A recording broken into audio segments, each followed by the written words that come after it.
Hello, my name is David Johnson, and welcome to the Art of COVID chat.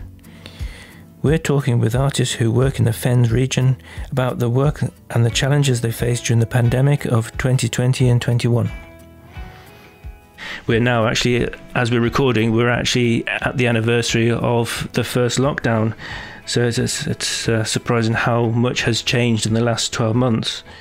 Today we have two artists, one from the March area and one from Great Yarmouth area. So please welcome Marian Savill and Genevieve Rudd. Thank you for joining us today. And today's artists have a background in mixed media art. So we would just like you to introduce yourself. So Marian, would you like to say a bit about yourself? I would. Hello, everyone. I'm Marion. I'm based in March in Fenland. And I am a mixed media artist, which covers all sorts of areas, really. And I predominantly work with recycled materials in most of my work.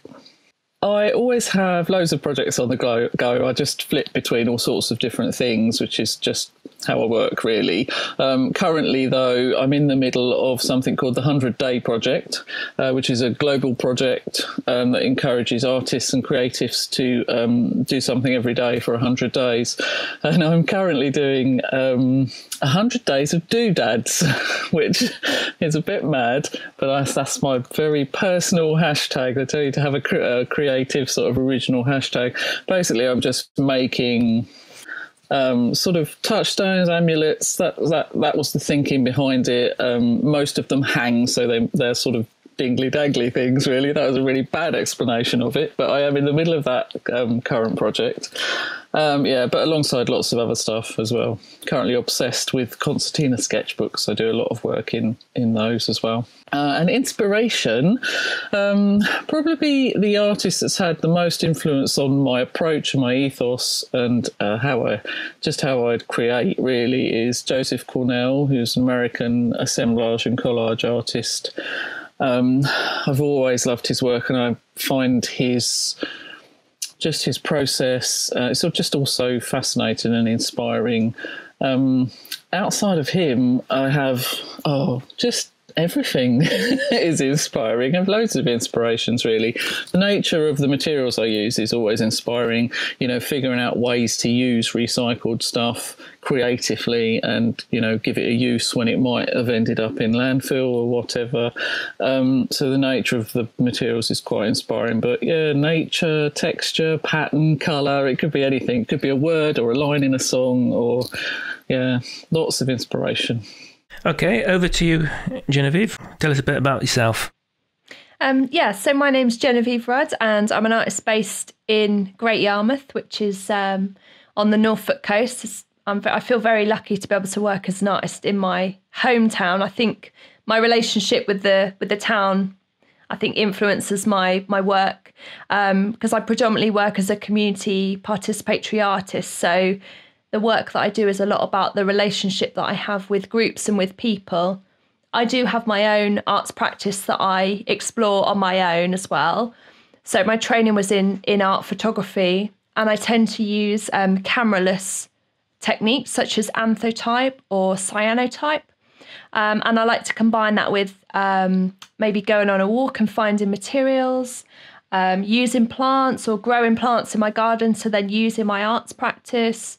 Sometimes I combine it with things like textiles and, like Marion said, inspired by colour and texture and nature and lots of different things. I think there's lots of things that influences my practice. I like to work outside. So I'm speaking today from the room that I call my workspace, because I don't really call it my studio, although it probably technically is. It's like the back bedroom in my house.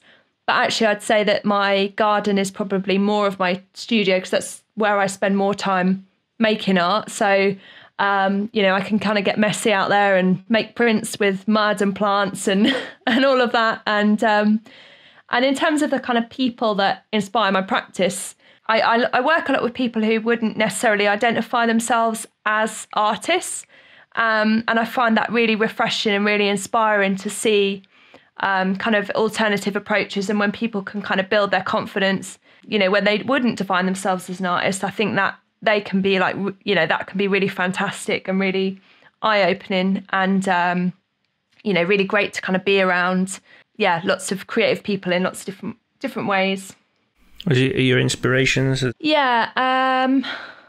In terms of a kind of favourite artist, if that's what you're thinking, David, I would find it really, really, really hard to choose. I think I'm so kind of eclectic that I would find it really hard to kind of pinpoint on one person. I'm just like a kind of a bit of a sponge for, whatever, I like listening to the, radio, I like the telly, and I like to take in, things that are just around me in life. And I think, that can be kind of just as inspiring as stuff in a gallery or museum.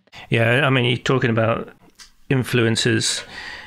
Just a quote that I saw earlier, and it was every child is an artist. The problem is how to remain an artist when one grows up.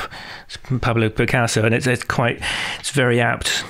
I personally was quite artistic as a child, grew up and moved away from the field of arts into a military lifestyle, which sort of beats the art out of you. It really sort of you have to be focused, and you do everything by numbers, and you don't have chance to think. Having left that world and come back to the arts field, it's trying to teach myself back how to be an artist and how to be a child again, and how to free think and explore things, and it's been quite a challenge. Is that something that you've struggled to keep? I mean, I've always felt I think growing up as an only child, I was kind of left to just kind of get on with whatever I wanted to do. So I felt quite lucky in that, in that sense, I probably maintained a kind of creative habit, if you like. And I didn't choose to do art at school as a subject, because I always felt like, well, I'm doing it at home anyway. You can imagine what I was like as a child. I'm doing it at home anyway. Why do I need to come here and do it? So for me, I've always just kind of pursued things in my own kind of merry way, and quite happy to get on with it. But I think it is a confidence, and it is about that kind of routine and habit. And I think, I really appreciate that, because I work with people who, wouldn't call themselves artists, that it does take a lot of guts to kind of step out of your comfort zone and kind of make something that's out in the world. That is a really big thing. And I don't kind of underestimate how much confidence that takes. What about yourself, Marion? I agree as well. I think I've come across loads of people over the years in my art journaling workshops. Any workshop really, but it seems to be quite often in art journaling workshops. And the number of stories you hear about, I don't know why art journaling appeals to women more than men, to be fair, but it is mostly women. I have had a few chaps, but a lot of women will tell you that they had the sort of creativity knocked out of them at school because they couldn't draw. Yeah. And it's, because back in the day, I mean, obviously I'm a lot older than Genevieve, but back in the day, to do our O-level, as it was in my day, if you couldn't really draw and paint, then, you were kind of passed over. So I wasn't an only child. I had a brother, but my older brother was, he was the artistic one. And I couldn't draw. See, I would say I'm creative, but because I couldn't draw. No, you can't do art. You've got to go and do that academic stuff. And you come across that story so many times. And like when people get older and they come along to workshops like art journaling or collage, that sort of thing, they almost need permission. You need to give them permission to play. And then once they grasp that, and they're off and away then. And it's just, but it is, I mean, that's wonderful to see that you're instrumental in helping someone start being creative again. Not because they want to be an artist, but because, it's fun and therapeutic and, all of those things that art can be, especially at the moment. But it's quite sad to know that they've spent all those years in the wilderness, as it were, because they had that knocked out of them at school. Genevieve, you mentioned cyanotype and is it anthotype? Do you want to sort of explain a little bit about them? Yeah, so cyanotype, people might know architects' blueprints, so that was the kind of one of the early uses, a kind of common usage of making blueprint cyanotype photography. And then it was kind of explored as in more kind of creative ways. So it's a technique invented by Sir John Herschel in 1842. And it's two iron salts that, when mixed together in water, create a light sensitivity. And I like it because it's it can be quite a kind of instantaneous process. So I've been exploring ways that I can make my arts practice more environmentally sustainable. So, for example, in making like little switches. So, for example, never using paper other than recycled paper or recycled cottons, because you can do the process onto fabrics too. Making the solution in collected rainwater rather than tap water, so cut down water usage, and washing prints in rainwater.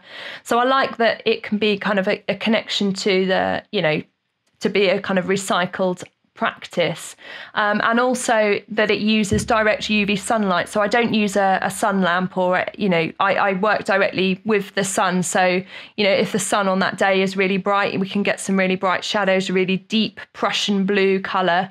And if the sun is quite soft, then the print will take longer and the colour will be softer. And I like that kind of interaction with the kind of weather and the elements.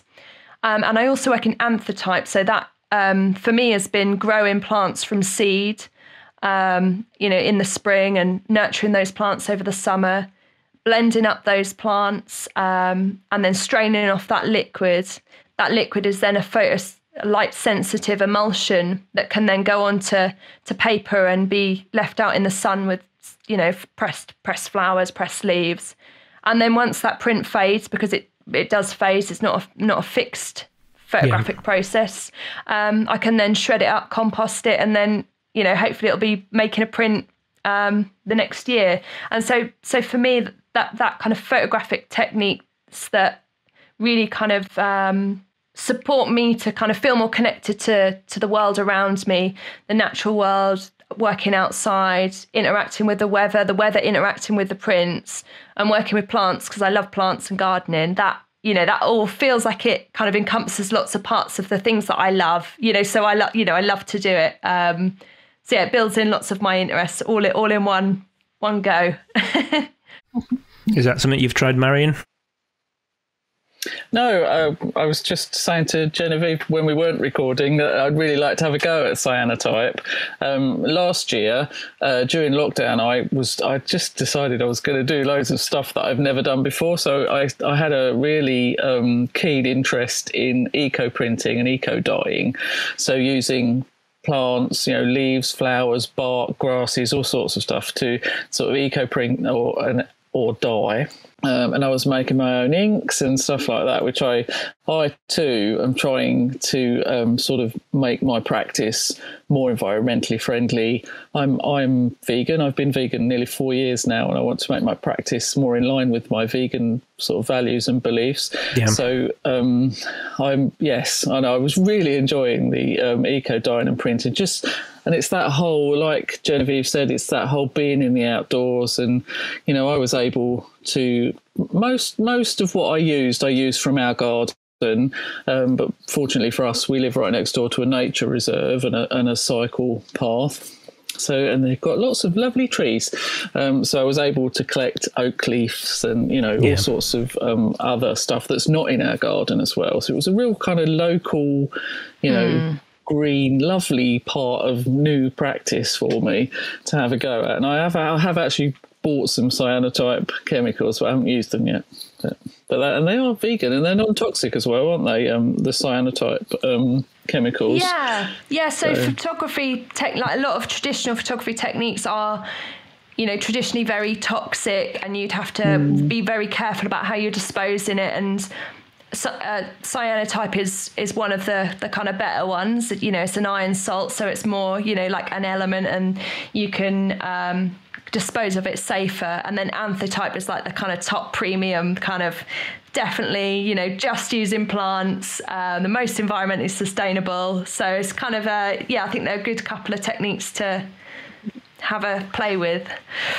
Do you have stuff around your garden like me, Genevieve? I've got a jar of rusty stuff. Yes, when I was doing sort of eco dyeing, I was sort of using vinegar and rusty iron water and all sorts of different things. There's little pots all around the garden of things, and my husband's like, "Do we need this?" Yes, we do need that. It's very important. If he had his way, he'd chuck it all away, I think. But I love that whole. Constant experiments on the go. And I love that whole sort of evolution as well. You never know what you're going to get as a print when it comes out the pan, out the dye bath, and then you don't know how it might evolve in sunlight, or I love work that changes and evolves, and I agree, and I think for me that gives me creative confidence to then share when I'm working with people, because it's that you're kind of always making kind of creative risks. You never know where it's going to go, and I think for me I find that quite nurturing, because it's kind of you're in a kind of safe environment where you can take risks, and I think that can build your confidence, and that kind of boosts you like outside of that when you're doing your art. And I think it has a real ripple effect to kind of really embrace the unknown, embrace the kind of seasonality of things. Things might decay, things might go wrong, and that's all fine. And you can kind of practice that in your art, and then I think it kind of ripples out into your life, I think, a little bit. I think so too. Yeah, I agree. I think part of my obsession with concertina sketchbooks currently is that whole. It's always all been about the process for me. I almost like the process more than I like sort of trying to turn that into final pieces of work sort of stuff. But with a concertina sketchbook, for example, last year in lockdown during August, I did I think it was 80-page concertina sketchbook, double-sided, and I just decided that it was going to be August, and I would throw into it whatever I do, whatever I played with, whatever I tried out. And it is really freeing and nurturing. You're right, it is nurturing. And now I look back on it and I've got that whole month's narrative really, in a sort of compact thing. It's just, but playing and, it's very similar to my ethos with art journaling. When I teach art journaling in workshops and stuff, I always say there's no rules. You can't do it wrong. There's no rights and wrongs. There's no rules. You can use what you like, do what you like, because it's that creative freedom that I want to give to people, and that sort of how they can grow that and nurture themselves, and be creative and just play. How do you find then, since the lockdown, accessing recycled materials?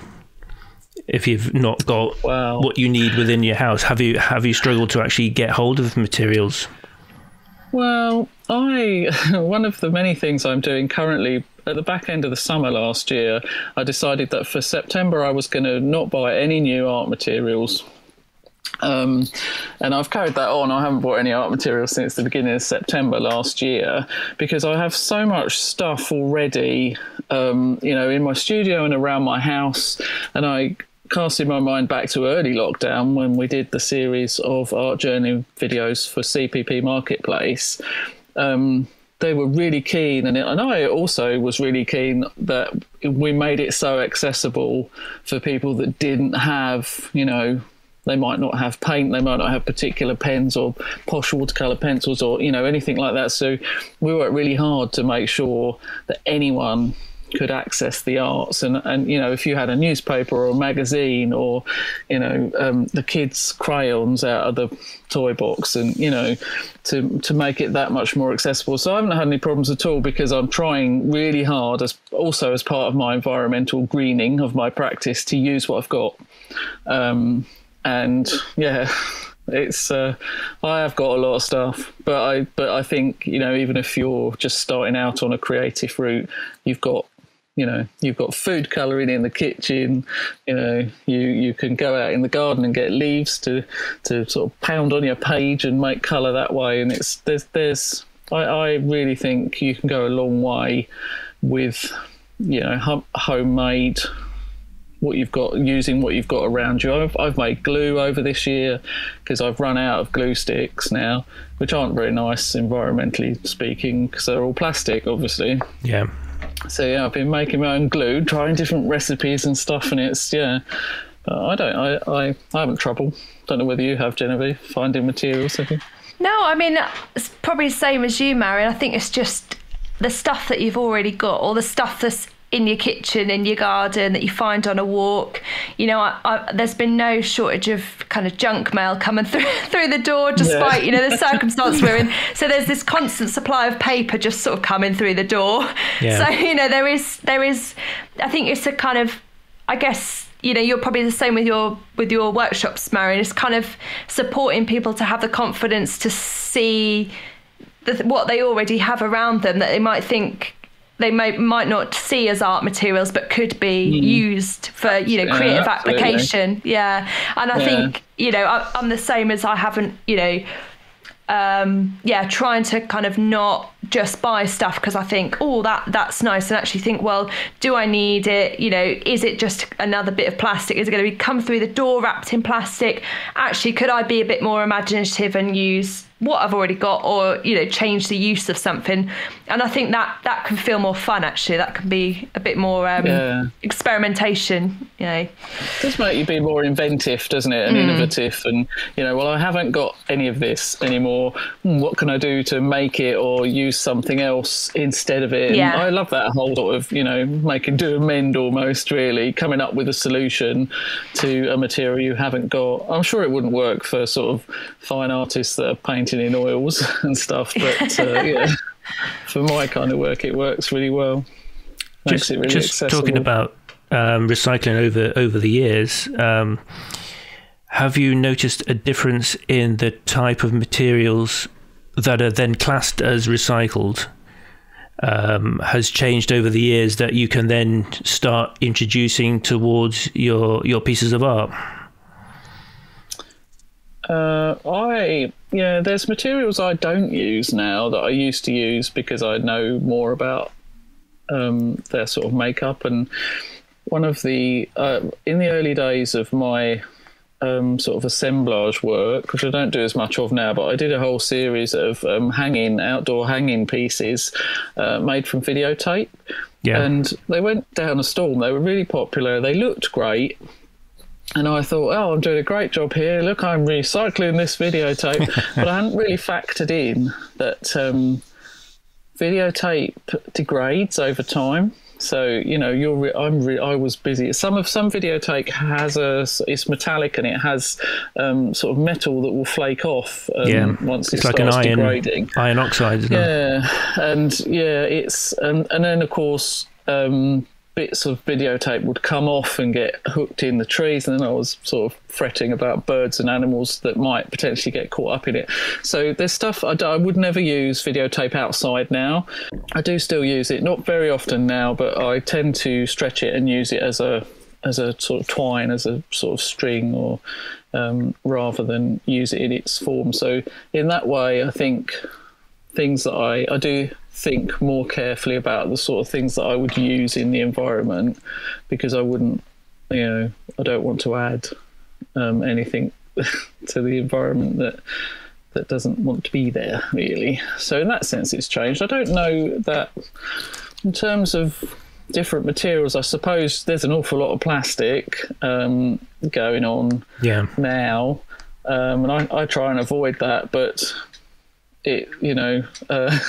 single-use plastic is a massive problem, as I'm sure you both know. So, and I don't use masses of plastic, but I don't know. So that's a tough one, really. Tough question, really. Yeah, I mean, you've also got the shift towards in a perfect world when everyone recycles or no waste is produced.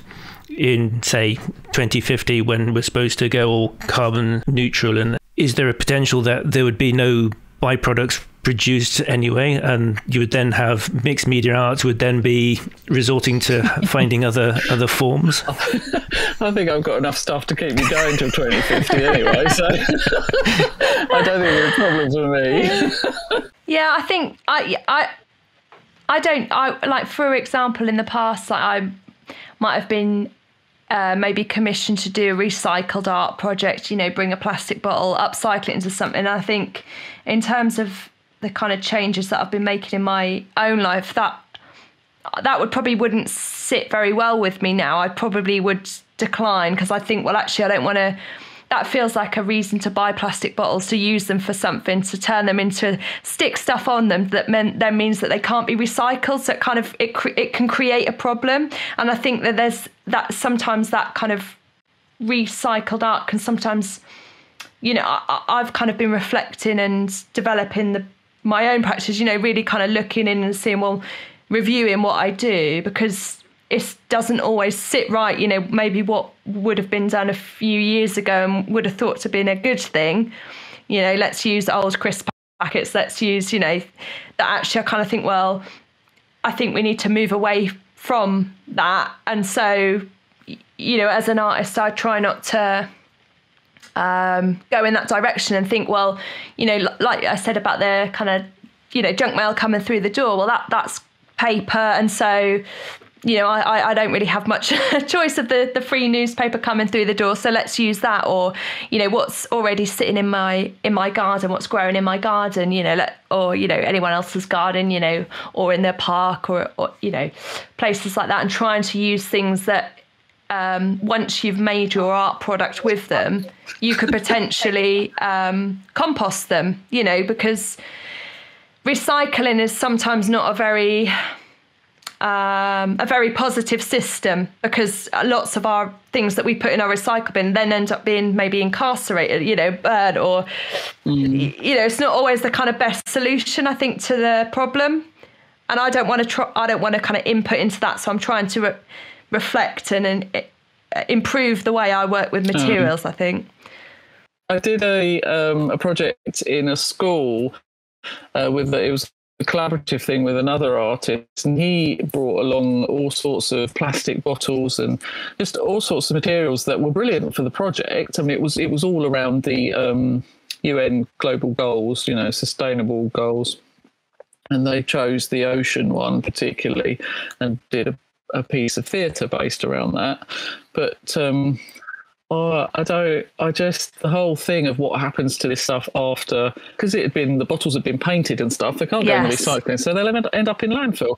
So, we've spent time sort of creating this project, but then you've created another beast, haven't you, really? Yeah. Exactly. Yeah. Recycling isn't the answer. But buying less stuff and having less single-use plastic in the world is the answer. Yeah. Recycling is good to a point because it's already in the world. But like you say, people going out and buying bottles of Coke and stuff so that they could use the bottles for a kid's project that then ultimately is going to end up in landfill. Not good. So yeah, I think it's a tougher one. And I think I've found, I don't know if that's the same with you, Marion, with, if you're vegan and, I sort of eat as many vegan meals as I can in the week, and I have to say I do eat chocolate and sometimes have an egg. So I'm not vegan. I can't, but I've been vegetarian since I was a teenager, and I've found that the changes and reflections that I've made in my personal life, and they kind of flow into my arts practice, and then when I'm thinking about that, it kind of flows into my life. There's this kind of, all kind of flows into each other, and then when you're working with people, you're kind of like reflecting on and sharing, and it kind of, your kind of lifestyle evolves around these thoughts that we're making through our creative practice. So, that's something that I've found. Definitely, it can be a bit of a minefield, can't it? When you want to be more environmentally aware, more conscious of what you're putting out into the world and what you're doing and your sort of everyday practices, and then it becomes that much harder. When you look at art materials, pens, pencils, paints, a lot of them aren't vegan. They'll be tested on animals, or they've got animal products in them, and it's a complete minefield. If you've got a conscience, it can be really problematic to, I mean, I want my practice to be vegan, but I mean, currently it isn't, because I'm still using up stuff that is either got animal products in, or it's been tested on animals, but I can't waste it because that's another issue. Mm-hmm. So, I'll be using up materials that I've got. If I know they're not vegan, I would then not buy them. And it's the same with if I know something's not environmentally green, or it's got a lot of chemicals in it, or it's toxic in any way. It's an absolute minefield. But I'm kind of glad I'm in it, because in my own tiny little way, I'm making a difference. So yeah, I think so. I think it's about like those, you got to have kind of good, thoughtful intentions, that you're, being kind of mindful and alert, and you're tuning into, what is happening in the world. And, I think, no individual could make that big change and suddenly make, their arts practice, fully green just on their own, because we're all in this system together. But I think it is the good intention of being reflective and reviewing what you do, I think, is as good as anything else. Yeah, absolutely. This is the end of part 1 of the interview. Join us for the next podcast for the conclusion. Thank you for joining me, David Johnson, and my guest today. The Art of COVID Chat podcast is a DMJ Imagery Production, working with the Fenland Film Initiative and commissioned by Marketplace, a creative people and places project celebrating creative communities across Fenland and West Suffolk. Developed by Arts Council England and supported by National Lottery funding. For more details, visit cppmarketplace.co.uk. I hope you'll follow our podcast, and we'll bring you more chat and news soon. Thank you for listening.